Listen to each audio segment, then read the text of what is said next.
Hey, Decide Destiny crew, Carl Sprides here. Thanks for joining me for another Decide Destiny daily dose. Decide to live again. I just went for a walk in the rain, and you know what hit me? The rain don't kill you. A sneeze don't kill you. Embarrassment doesn't kill you. Improper use of the English language doesn't kill you. Do you know what does kill you? Early on is the improper use of this mind of yours. The improper use of your brain. That's what kills you early. That's what gets you off course of living. That's what kills your opportunity to live. That's called dying before you're dead. I know it's pretty heavy. I know it's not necessarily rainbows, butterflies, and and all sparkly sort of stuff, but it's just the truth. And as I was walking in the rain, I just noticed so many people looking over at me, like in horror and shock, like, oh my God, why is he not ducking for cover? Why is he not running for cover? And I was just having the best time. I was feeling the rain on my face. I was feeling the wind hit me. I was, just feeling elated and joyful and enjoying that human experience and being a part of everything around me and not being severed off from everything around me, and not be in fear and having a tyrannical ruler over my mind with everything around me. I was actually enjoying the moment. So, when I look at people that, and I'm not judging, I'm just trying to understand, if you're trying to embrace life, then how are you making it easier and more natural for you to embrace life if you're fearful of absolutely everything? If you're fearful of, the rain, it's not acid, it's rain. It's not going to take your skin off.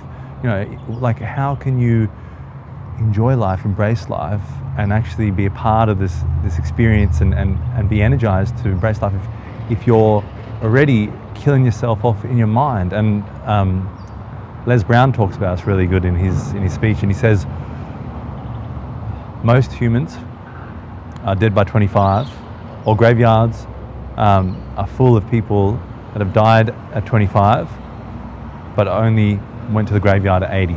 So they gave up on their dreams, they gave up on their passions, they gave up on their risk-taking, natural way of being as a kid. They gave up for with their lust for life and that energy for life, and they died in their mind, pretty much. So that's the point I'm trying to make now is ask yourself those questions. What are the things that are just natural, that are just part of my experience, that are the trials, the challenges, the turbulence, the up and downs, the differences, the embarrassment. A lot of people feel like the embarrassment is like, I think I heard something that embarrassment is like right next to the fear of dying for people.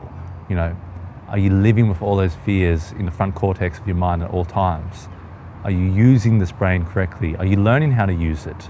It's not just a given that you're just going to have a brain, you're just going to be happy. I always find it funny when people say, oh, that person's gifted, or that person's so lucky, or that person's just, and yes, I do understand there's different chemical imbalances and there's different things going on in your human organism, no doubt about it. But people that actually work, or he was just lucky, he just hit a lucky streak. People that actually get things or make a difference in their life are people that actually work and they dedicate. They put that time away. From 9 to 12, I'm going to do this. From 1 to 3, actually, I'm going to have a siesta. I'm going to listen to some interesting podcasts, listen to some interesting music, and I'm going to just detach from all the busyness for my mental health. From 3 to 6, I'm going to do this. I'm going to cook a dinner because it actually is calming. It's a nice process. I'm going to read affirmations in the morning. I'm going to read books of inspirational leaders. I'm going to look at Stoicism. You're doing things to actually train your mind. You're doing things to actually allow your mind to work in alignment with you and your heart and soul, rather than run a tyrannical show over your heart and soul. So that's the message for today, guys. How are you getting back into living? How are you deciding to live? How are you deciding to breathe life into your life? That's really important. Anyway, guys, hope you enjoyed that one. Share it around for anyone else who might benefit from this, or maybe someone who's just fearful of everything, fearful of every last drop of this life experience. And really, is that living? That's the question you have to ask. And obviously, we've got to be kind, and we've got to take each person in each scenario. We can't just be overruling dictator and say everyone has to do this, everyone has to be like this, everyone has to, see it my way. We're not going to be like that. Different people are going to take different conversations to get to the point of, enlightening themselves to actually embracing and enjoying this life experience.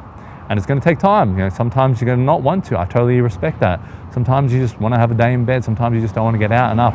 I know that it's hard. I understand that. But life's calling you. Every essence of you is beating for you to get up, get out, and get living. Thanks, guys. Remember, as always, decide your destiny. Cheers.